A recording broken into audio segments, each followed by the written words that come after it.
Alors, le sujet, Emmanuel, que tu m'as posé, et je suis très content que Jean-Daniel soit le discutant, et puis vous aussi, c'est d'abord que je connais Jean-Daniel Srer depuis très longtemps, je fais partie des vieux pionniers de la transplantation. Jean-Daniel a même connu avant moi ce qu'on appelait Paris Transplant, qui se réglait à l'époque de façon difficile, et l'évolution du changement du paradigme de répartition des organes, qui au départ semblait facile, et qui est devenu un tout petit peu plus compliqué, et maintenant même très compliqué. Donc je voulais juste dire que je croyais tout savoir, entre guillemets, parce qu'à un moment donné, on a l'impression de savoir beaucoup de choses. Et puis, j'ai été remis en cause par un papier dans le Lancet qui est apparu il y a vraiment 2 mois par le groupe d'éthique du NIH et dont le titre s'appelle, je l'ai traduit en français, « L'allocation de ressources très rares, comme les organes et les vaccins, est un challenge éthique permanent ». Et ce papier m'a fait réfléchir à ce que je croyais savoir à travers France Transplant, dont Jean-Daniel va rappeler tout à l'heure les prémices, et puis ensuite les systèmes français qui sont l'Établissement français des greffes, l'Agence de biomédecine qui est une agence d'État, et puis ce que j'ai connu en Europe en tant que président de l'ESOT, c'est-à-dire en fait les processus d'allocation d'organes à travers Eurotransplant. Alors, juste une petite historique, parce que les gens ne s'imaginent pas dans la salle que, par exemple, je le rappelais, durant la guerre de 1940, un comité d'experts américains avait proposé de traiter les militaires avant les civils par la PNIG, en prônant l'efficacité supposée et le retour rapide au front des militaires. Et donc, clairement, les premières doses de PNIG n'ont pas été données aux civils, mais des militaires, parce que, 1, on pouvait contrôler l'efficacité, 2, ils revenaient au combat, donc la victoire était plus proche. Et puis, j'ai retrouvé un papier extrêmement sympathique, entre guillemets, qui est en 1960, alors qu'il n'y avait pas encore d'hémodialyse partout, il y avait l'invention de Scribner du rein artificiel. Et puis à Seattle, il y a un comité d'experts, et vous voyez, il s'appelle le God Squad. C'est amusant, c'est donc, entre guillemets, l'escadron du bon Dieu, qui était fait par 7 personnalités anonymes. Il y avait une ménagère, 2 médecins, un ministre, il y avait un social worker. Et toutes les semaines, sur leur bureau, descendaient des centaines de dossiers de gens en insuffisance rénale terminale qui allaient mourir, et ils choisissaient, entre guillemets, les 6 ou 7 malades qui allaient être dialysés. Et ce God's Club, ce God Squad, avait pris comme prémisse pour, entre guillemets, distribuer la possibilité d'être dialysé, le pronostic de chacun des malades, l'état de santé présent, la valeur sociale, qui faisait qu'on privilégiait à ce moment-là les gens de haute retenue sociale, et la charge familiale. Donc ce God Squad avait le droit de vie et de mort sur des malades, et à l'époque dans laquelle les machines d'hémodialyse étaient une ressource rare. Et je fais un petit rappel, parce que si vous vous souvenez, pour ceux qui s'en souviennent encore, c'est que la guerre des Gracques à Rome, c'était ça. C'était qu'en fait manquait le blé à Rome, et quand le blé arrivait, à qui on le distribuait? Aux vieux, aux jeunes, aux actifs, aux militaires. C'est l'histoire des Gracques.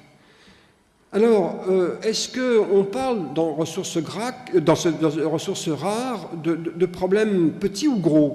Quand on regarde, vous voyez, le directoire de la transplantation, et qu'on regarde les chiffres, vous voyez que le rein, le pancréas, le foie, le cœur, l'intestin, le poumon, vous voyez qu'il y a des nombres importants de centres mondiaux, 520 pour le rein, 16 pour l'intestin. Vous voyez les chiffres en 2008, 28 000 transplantations de reins, par exemple 3 000 pour le cœur et 10 000 pour le foie. Et vous regardez que de façon cumulée, depuis que ce registre existe et qui est fait par Paul Terrazaki à Los Angeles, vous voyez qu'ont été pratiquées à peu près 850 000 transplantations de reins dans le monde. Donc on n'est pas à des petits chiffres, on est sur des chiffres très importants qui prouvent bien que la transplantation est une méthode thérapeutique qui, comme ça, en premier aval, devrait être donnée à tout le monde, à ceux qui le nécessitent. Et vous voyez que les chiffres, par exemple, pour l'intestin sont faibles, 878, mais vous voyez que, par exemple, pour le foie, 186 000 foies ont déjà été faits, avec une activité en 2008 de 10 000 transplantations hépatiques et de 28 000 transplantations rénales. Alors, cet article, pour revenir au Lancet, revient sur les 8 grands principes simples de valeurs d'éthique et qui m'ont remis en cause ce que je croyais à peu près savoir, c'est-à-dire en fait les problèmes d'équité et d'efficience. Le premier grand principe, c'est l'égalité de traitement. tout le monde naît libre et égaux entre eux, et donc on a dans l'égalité de traitement deux possibilités. La loterie, ne croyez pas que c'est quelque chose qui n'a pas existé, il y a eu des distributions d'organes, en particulier il y a plusieurs années à Toronto, fait par la loterie. On tirait un numéro, on était avec le bon numéro ou avec le mauvais numéro. Et puis, comme vous le voyez, une deuxième possibilité dans l'égalité de traitement, premier arrivé, premier servi. Vous voyez que l'avantage pour la loterie, c'est que vous ne pouvez pas corrompre le système, vous n'avez pas d'informations sur le receveur. Le désavantage, c'est que vous ignorez tous les autres principes éthiques. Et les exemples, eh bien, c'est les militaires. On peut être incorporé par loterie. À l'école, il y a eu des pays qui ont adopté pour la première année de médecine la loterie. Et la Belgique a été pendant quelques années le système de loterie. Les vaccinations et les recommandations d'éthique pourraient être, eh bien, puisqu'on ne le corrompt pas, on peut l'inclure. Deuxième principe d'égalité de traitement, donc premier arrivé, premier servi. Alors, ça protège les relations des médecins, puisque c'est le premier qui est arrivé qui va donc avoir la possibilité thérapeutique. On n'a pas d'informations sur le receveur. Les désavantages, c'est quoi? C'est que ça favorise les gens à pouvoir et à être bien informés. Ceux qui savent où il y a la possibilité de trouver ou l'organe, ou le vaccin, ou le service de réanimation, ils y vont. Donc ça favorise les gens bien informés et ça ignore tous les autres principes. C'est par exemple les soins intensifs ou les organes. Les recommandations en général, c'est ce système-là est plutôt à exclure puisqu'on favorise une catégorie de gens bien informés, donc plutôt riches et puissants. Le deuxième grand principe, c'est favoriser les plus mal lotis, c'est ce qu'on appelle le prioritarisme. À ce moment-là, vous avez deux possibilités. Les gens les plus malades, sickest first, le plus grand malade. Alors bien sûr, c'est pour les médecins de l'émotionnel. C'est l'aide aux plus souffrants, l'aide aux souffrants. Alors ça utilise le pronostic, ça ignore en désavantage les autres, et ça favorise ceux qui ont une détérioration des grands organes, et ça ignore totalement les autres possibilités. C'est par exemple les salles de réanimation, et puis en super-urgence, les gens qui vont mourir dans les transplantations de cœur ou de foie en super-urgence. Donc les plus malades sont généralement, dans les contextes d'éthique, plutôt à exclure, puisque généralement dans cette histoire-là, on n'a pas de possibilité d'avoir l'utilisation du pronostic. L'autre possibilité, c'est les plus jeunes. Donc c'est la liste life, il y a encore du temps à courir. Vous savez que très souvent, on a favorisé les plus jeunes par rapport aux plus âgés. Et puis, c'est l'intérêt à vivre âgé. Donc, il faut prolonger la vie des gens. Ça ignore les autres malades et ça favorise les enfants, les adolescents. C'est ce qui s'est passé parfois par de la vaccination. Et généralement, sur le plan d'éthique, c'est plutôt quelque chose qu'on inclut. Le troisième principe, c'est on maximalise le bénéfice total. Donc, c'est l'utilitarisme. L'utilitarisme, ça peut se concevoir effectivement dans des ressources rares pour dire c'est ceux qui vont le plus avoir besoin qui vont bénéficier. Donc le premier principe, c'est dans l'utilitarisme, le nombre de vies sauvées. Donc l'avantage, on va sauver de nombreuses vies, on va faire un bénéfice au plus grand nombre et on évite tous les jugements comparatifs. Le désavantage, c'est qu'on ignore les autres principes. Et puis dans l'exemple, c'est le bioterrorisme, c'est le triage du désastre. Les grandes pandémies, et à l'heure actuelle, c'est ce qui pourrait se passer dans les épidémies, les grandes pandémies grippales à l'heure actuelle. La recommandation sur le plan éthique, c'est plutôt effectivement de l'inclure, puisque là, on est sur un problème d'utilitarisme bien pensé. La deuxième possibilité, c'est non pas le nombre de vies sauvées, mais le pronostic et les années épargnées. On parle d'années épargnées. Donc, ça maximise totalement l'échange. L'ennui, c'est que ça ignore les principes distributifs. Et puis, les exemples, c'est l'allocation de pénicilline, comme je vous ai dit, le triage militaire, c'est-à-dire, par exemple, en cas d'irradiation majeure après un accident atomique, et puis les triages de désastres. Donc, globalement, on voit très bien l'avantage que ça a, et sur le plan de l'éthique, on a plutôt tendance à l'inclure. Le quatrième principe, c'est la promotion et la récompense de l'utilité sociale. Donc, il y a deux petits sous-principes. La valeur instrumentale, c'est en fait orienté vers le futur, c'est-à-dire quelqu'un qui est étudiant dans telle ou telle discipline, qui va effectivement devenir un professionnel, qui pourra rendre ultérieurement ce qu'on lui a donné. Malheureusement, c'est vulnérable aux abus des puissants. Ça favorise certains métiers, médecins, infirmières, etc. Et ça dirige les ressources loin du besoin de santé. Les exemples, par exemple, ça peut être la vaccination, et sur le plan de l'éthique, on a plutôt tendance à l'inclure. Et puis, le dernier principe, c'est la réciprocité. J'ai donné, j'ai perdu un rein, je suis prioritaire parce qu'ayant donné un rein, j'ai perdu mon deuxième rein, donc j'ai le droit à un troisième rein. Donc, ça récompense ceux qui ont des hautes valeurs, c'est orienté vers le passé, plutôt. C'est facile, sur le plan des avantages, à abuser, et ça dirige des ressources. L'un des exemples, c'est le don d'organes, et on a plutôt tendance, effectivement, à les inclure. On verra tout à l'heure que cette réciprocité, ça aboutit dans un pool de donneurs vivants qui ne pouvaient pas donner à quelqu'un de leur famille en raison des anticorps, d'échanger les uns par rapport aux autres des organes dans lesquels donneurs et receveurs ne se connaissent pas, et qui a abouti dans un papier du Lancet il y a 15 jours à 10 transplantations apparentées de personnes qui n'étaient pas apparentées puisqu'ils ne se connaissaient pas, mais ils échangeaient de couple à couple les organes. Donc c'est un nouveau paradigme utilisé aux États-Unis, mais pour le moment qui n'a pas été utilisé en France. Alors ces principes-là, ça donne quoi? Eh bien, le premier principe, ça l'a donné aux États-Unis, qui s'appelle UNOS, c'est-à-dire United States Organization for Solving, c'est des points. Et les principes aux États-Unis, c'est plutôt premier arrivé et le plus malade et le pronostic. L'avantage, c'est une combinatoire flexible, c'est des points. L'objection, c'est qu'on inclut le premier arrivé, le premier servi, le plus malade d'abord, et puis il peut y avoir des biais et des manipulations. Le deuxième système qui essaye de moduler un tout petit peu le rapport UNOS, ça s'appelle QALY. QALY, c'est quoi? C'est Quality Adjusted Life Year.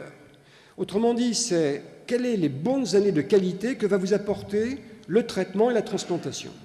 Donc les principes, c'est le pronostic. Ça favorise bien sûr énormément les bénéfices. Et en fait, l'objection, c'est que vous avez une équité des QALY versus la qualité des personnes, et ça n'incorpore aucun autre paramètre.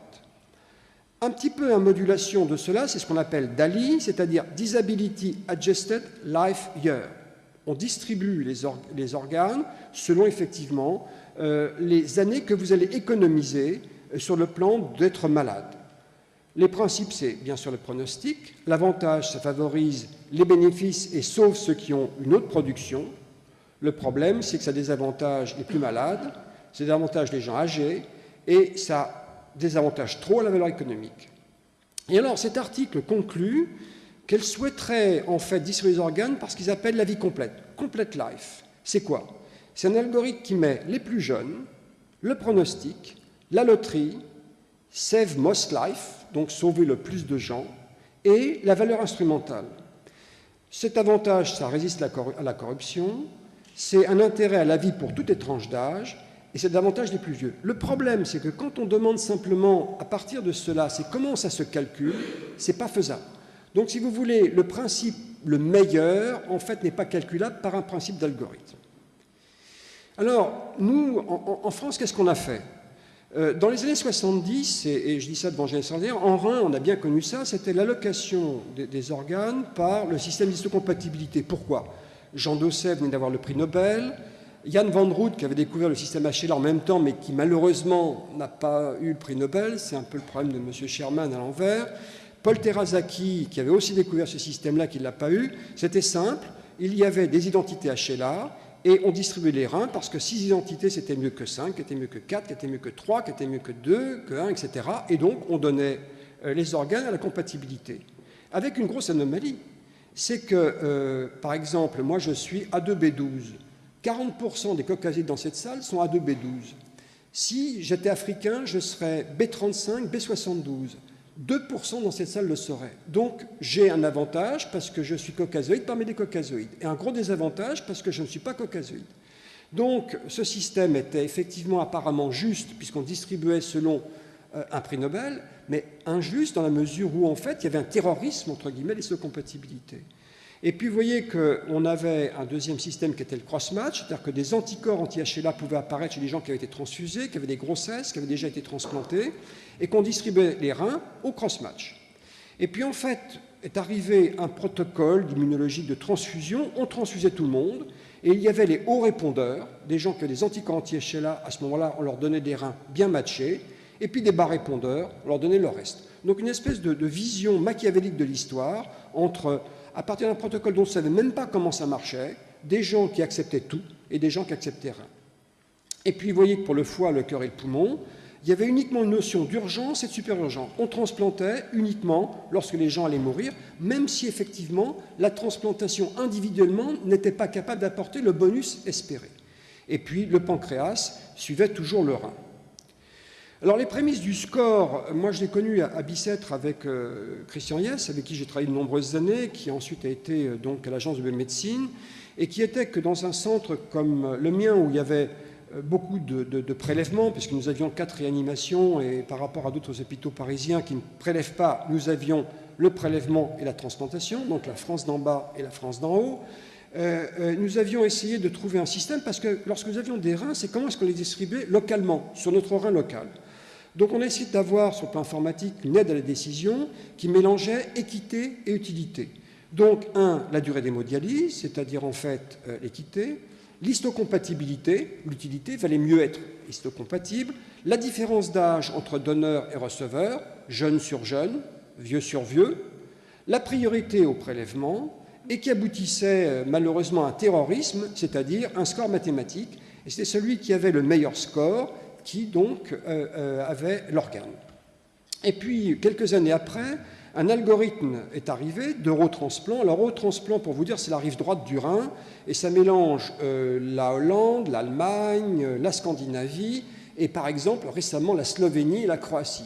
Donc, vous voyez que les échanges dans Eurotransplant sont compliqués. Bien sûr, la France, la Suisse ne partirent pas à Eurotransplant.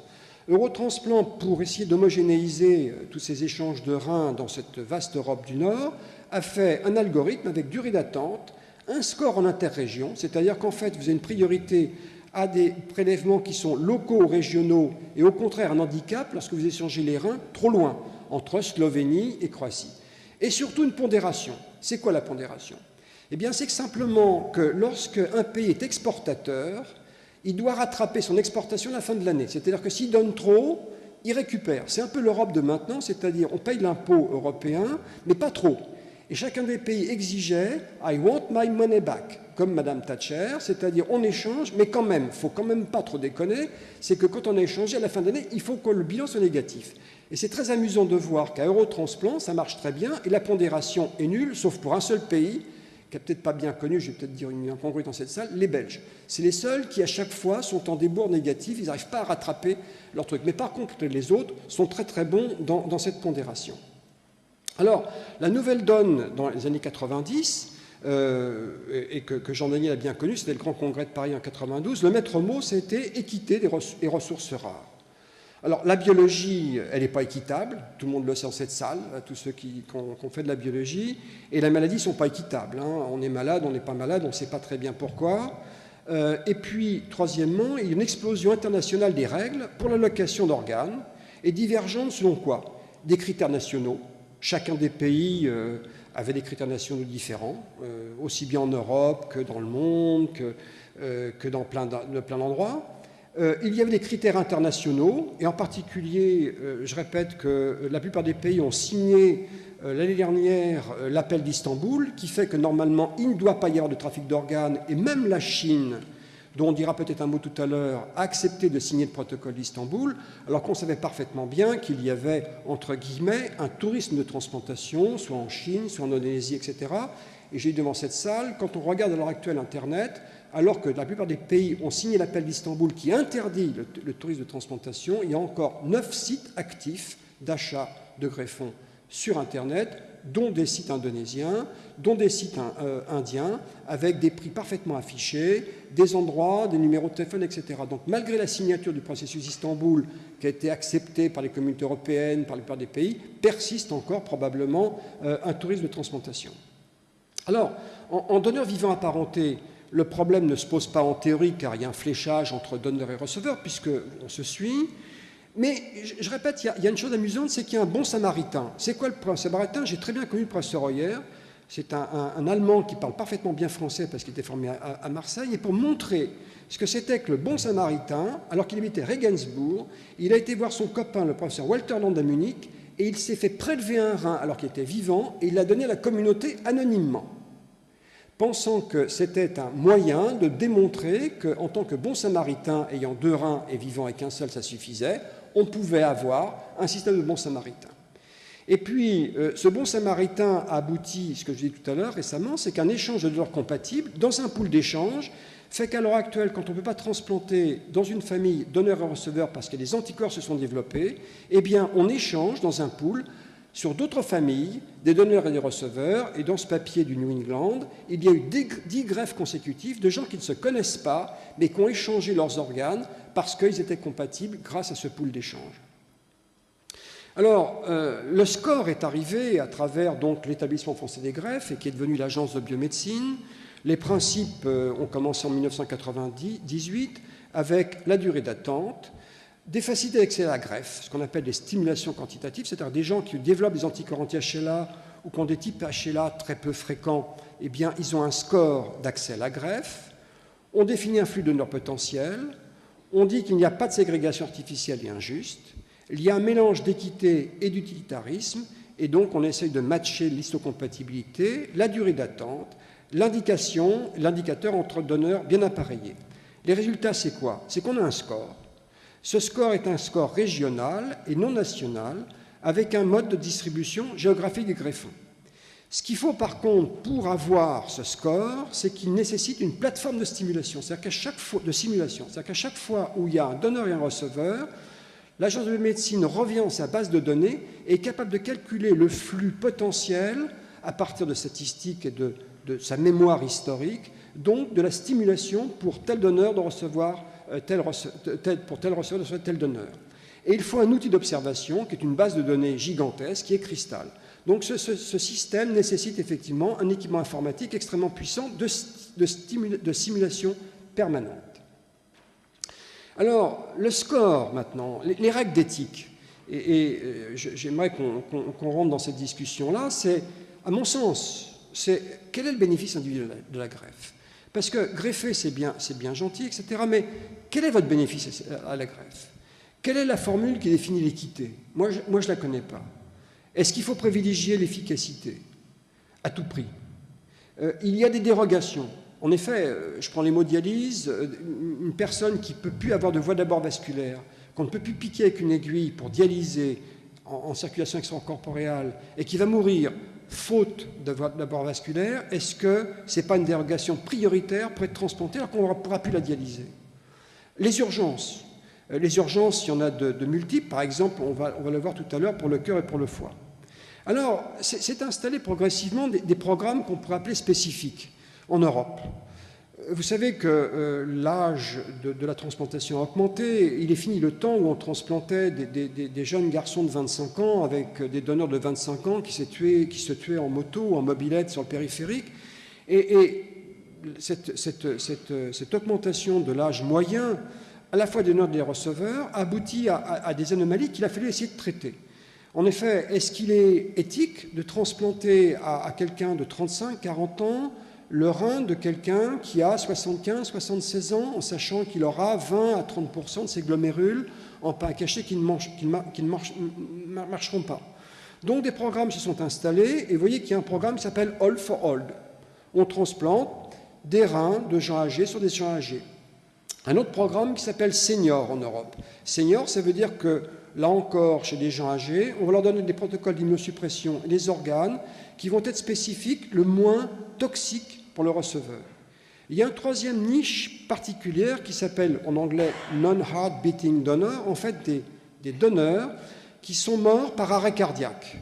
Et ces morts par arrêt cardiaque, on sait qu'après 30 minutes d'arrêt cardiaque, les reins, le foie, le cœur, bien sûr, ne sont pas utilisables. Si c'est moins de 30 minutes dans les critères de Maastricht, on pourra les utiliser. Il y a 4 critères de Maastricht, il y a 4 classes de Maastricht, et que ces greffons sont des greffons à risque de ne pas remarcher. Donc, ce qu'on appelle des greffons à critères élargis. C'est des greffons qui, il y a quelques années, on n'utilisait pas, parce qu'on savait qu'1 sur 2 ne marchait pas. Et on sait maintenant qu'on peut peut-être les utiliser en utilisant des perfusions in situ, des circulations extracorporéales qui sont mises chez les malades en arrêt cardiaque après un temps donné. Et puis, pour terminer, c'est que, puisqu'on sait que les reins individuellement ne marchent pas très bien parce qu'ils ont beaucoup de problèmes, eh bien on va en transplanter 2 reins sur un seul receveur. Dual Kidney Transplantation. Ça veut dire que simplement chez les gens âgés, on va prélever les 2 reins qu'on va transplanter au même receveur, pensant que, comme le moteur ne marche pas bien, 2 moteurs feront le travail d'un seul moteur. Et à l'heure actuelle, dans beaucoup de centres, on transplante chez le même receveur 2 reins de gens à risque, dont c'est par la biopsie rénale que chacun de leurs reins individuellement n'est pas assez puissant pour entraîner une fonction rénale correcte. Donc, une double transplantation chez un seul receveur pour lui amener 2 greffons en même temps. Et puis, est-ce qu'on peut regarder l'éventualité du receveur? Et puis, qu'est-ce qu'on fait avec les arrêts de traitement? Aux États-Unis, les gens qui ont perdu des greffes par arrêt de traitement sont éliminés des listes de transplantation. Ce n'est pas le cas en France. Ça pose un problème éthique. La volonté du receveur n'est jamais examinée en France. Ça pose un problème d'éthique parce que très souvent, il y a des gens très motivés pour une transplantation, des gens moins motivés, et parfois on voit que les gens moins motivés sont transplantés plus rapidement que les gens très motivés. Alors, juste, je terminerai sur 2 autres transplantations particulières, qui est la transplantation hépatique. Le score à l'heure actuelle, c'est MELD, c'est-à-dire Mayo Clinic Liver Disease. C'est quoi? C'est un score pronostic, c'est la prédiction de survie. En fait, c'est un haut régime de décès si le malade n'est pas transplanté. C'est un concept individuel de la greffe. Ça marche aux USA depuis 1992 et qui se pose toujours par le problème suivant. Quel est le bénéfice individuel de la greffe? Est-ce qu'on ne transplante pas trop tôt des gens qui pourraient très bien ne pas recevoir ce greffon? Alors, on a une autre technique qu'on appelle CHILD, qui est un autre moyen entre guillemets, d'évaluer les fonctions hépatiques, et peut-être que CHILD ferait aussi bien que MELD. Et qu'à l'heure actuelle, MELD est utilisé en France. Et avec un grand principe, primum non nocere. En effet, il ne faut pas transplanter des foies à des gens dont il n'y aurait pas de bénéfice, et en particulier les gens qui sont greffés trop tôt. Ce problème-là du MELD a abouti en France à une réduction de la mortalité de 25%, avec un changement comportemental des équipes, puisque les équipes de transplantation sont l'avocat du receveur en permanence. Donc elles veulent parfois trop bien en faire, et les recrutements, bien sûr, ont changé. Pour le cœur, fondamentalement, c'est les super-urgences. Vous savez, comme moi, l'angoisse que nous avons tous dans cette salle, puisque dans cette salle, 40% des gens mourront d'un cancer, 40% mourront d'une complication cardiovasculaire et 20% de causes indéterminées. C'est ça notre avenir. Eh bien, dans les super-urgences, il y a 2 types de super-urgences. SU1, c'est l'ancienneté de mise sur liste sans assistance cardiaque mécanique. Et là, ce sont des gens qui ont fait des arrêts cardiaques, qui ne sont pas encore mis sous assistance mécanique, sous Jarvik, et qui ont besoin d'un cœur en urgence. Et vous avez une deuxième catégorie qu'on appelle SU2, qui sont des gens avec une assistance mécanique, qui ont des complications de l'assistance mécanique et qui vont mettre sur cette SU2. Le problème, c'est quelle est la mortalité en liste d'attente? Elle est très grande. Quel est le score? Généralement, c'est une régression logistique. Et on s'aperçoit que, par exemple, à l'heure actuelle, il y a moins de 37% de mortalité en liste d'attente. Et que les super-urgences ont représenté 21% des transplantations cardiaques en France entre juillet 2005 et décembre 2008. Sur, vous voyez, 1150 transplantations. Et puis pour les non-SU, les gens qui attendent, c'est des urgences régionales et une allocation à l'équipe. Alors, en conclusion, il n'y aurait pas ce problème d'éthique s'il n'y avait pas de pénurie. Je pense que Jean-Daniel en parlera tout à l'heure. Si on prélevait assez pour que tout le monde soit transplanté, je dis un chiffre en France, il y a 7000 malades qui attendent un rein et on fait 2900 transplantations rénales. On fait 25 prélèvements par an et par million d'habitants. On sait que l'Espagne en fait pratiquement 50 et à Huelva, dans une région d'Espagne, 60. Donc ça nécessite l'optimalisation du prélèvement.